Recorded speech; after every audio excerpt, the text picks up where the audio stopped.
Hai, Assalamualaikum. Saya sangat gembira. Hari ini sekolah saya akan membuat sambutan Hari Guru. Tak baru belajar. Kalau salah, tolong tunjukkan.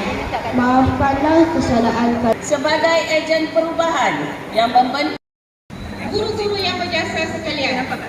Ada aktiviti yang best tau. Ada sukaneka antara murid dan guru dan persembahan.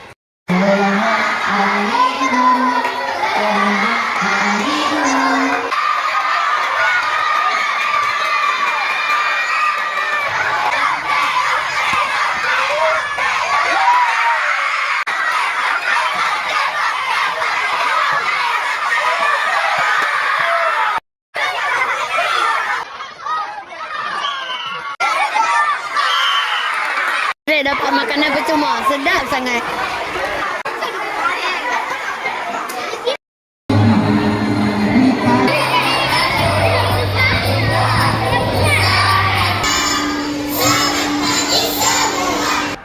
Iman, apa perasaan kamu pada hari ini? Saya berasa sangat gembira pada hari ini dapat bermain dengan guru-guru.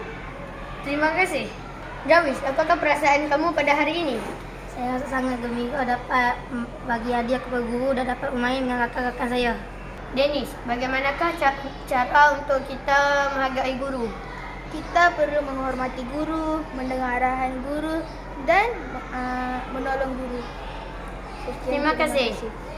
Saya sungguh gembira pada hari ini. Sekian, terima kasih. Selamat Hari Guru. Bye. Selamat